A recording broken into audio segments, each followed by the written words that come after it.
We now have an exclusive first look into our ITV Gold feature on U.S. military's joint base McGuire-Dix-Lakehurst located in New Jersey. We are proud to be the first South Asian American network here covering one of the largest U.S. military bases in the country, which features the Air Force, U.S. Army, Navy, and the National Guard. We visited the joint base to bring to our viewers the first look at a movement and mobilization of Sikh American identity in U.S. military, with patriotic Sikh Americans being given religious accommodations for serving in the military with their religious articles of faith. We bring to you a short segment from our exclusive presentation tonight featuring Dr. Kamal Kalsi, Lieutenant Colonel, the first Sikh American to have been granted religious accommodations to serve in the U.S. Army.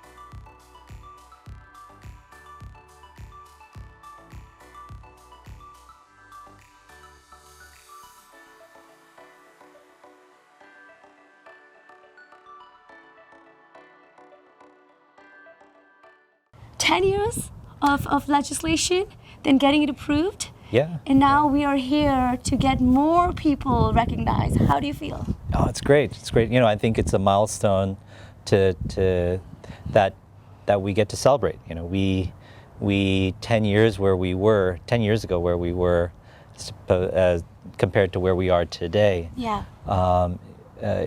You know, it's definitely taken us. It's taken us a good time, a lot of effort. A lot of folks have come together to push the policy change and push all of the young Sikhs that we have joining us. But you know, to me, it's wonderful that we have not just Sikhs joining, but people of all faiths coming together. And you know, I'm proud that we have Muslims and Christians and Jews and all minorities coming together to be a part of this military.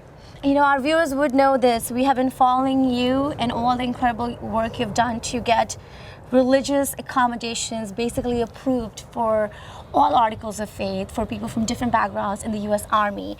And now with SAVA, the Sikh American Veterans Alliance, your amazing nonprofit, and obviously the team of people that have supported you from the military and otherwise, you're transitioning into helping and reaching out to other branches. So today we are actually celebrating the third airman who has been approved for religious accommodation from the community.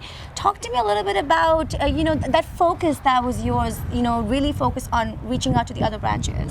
Yeah, you know, it grew sort of organically because Jasprit, actually, Airman Jasprit Singh, yes, he was the first one to reach out to us from the Air Force saying, look, we would like to, you know, he called us saying, look, I would like to keep my articles of faith.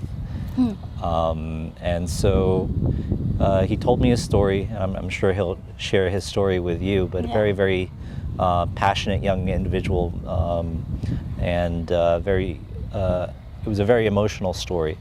So you know, it made us, I'm not sure that you're ever ready to push for anything unless you have the right people in place. And so I think it was just, you know, it was maybe God's will that brought Jasprit to us at the right time, and we just sort of we just put the pieces together and let it happen. He did all the work, and we helped wherever we could, and you know, his command staff was very supportive. Yes. Air Force has been awesome. Yeah. And so we're celebrating this really as a joint achievement. You know, Air Force, Pentagon, his local command, and you know, outside veteran service organization. Yes.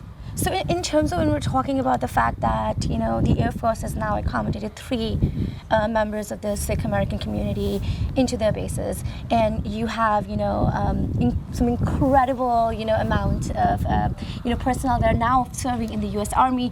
When you're looking at this, the big picture, what does it represent when you get approved in the Air Force as well as the U.S. Army?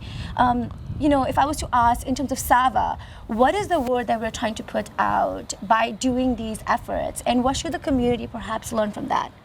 You know, we're just very simply trying to say that we're part of the American fabric. You know, that our turbans, our beards, our heritage is just as big as American as anything else. Yeah. And we just want to be able to integrate into our American communities, Yeah. and give back to the community, be a part of it and give back and serve, and you know, because military service as well as police service as well as many other types of services, Yes. part of our culture and our heritage and our upbringing. Yes. So it's important for us to be able to continue that, pass it on to the next generation, and fight for things that we believe in. Has founding SAVA and connecting that directly with, you know, command officers and also different branches of government helped?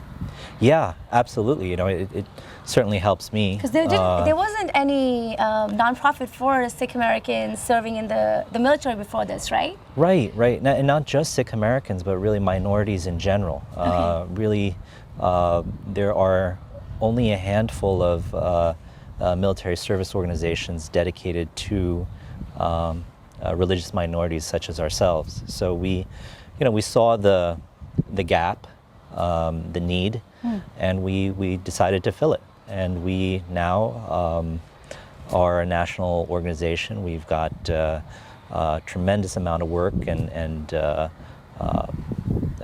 wonderful individuals that are part of the organization. You know, people like Jaspreet, Yes. Airman Singh, who are pushing the boundaries in the Air Force and making it a better force. Definitely. So I'm definitely very, very proud of her. On February 22nd, we're doing a big Sikh Heritage Day Yes. with the New Jersey Devils. And it's going to be an amazing event, so please come. But it's an opportunity for us to not only interface with our own community, but also interface with just our regular American neighbors and show them all the amazing and beautiful things about our culture and our heritage. So there'll be dol, there'll be bhangra, there'll be Yes. Punjabi food. Yes. And so it's nice. I know Mayor Ravi Bhalla from Hoboken will be joining us, Yes. and Attorney General, New Jersey Attorney General Yes. Gurwal will be there as well. Yeah.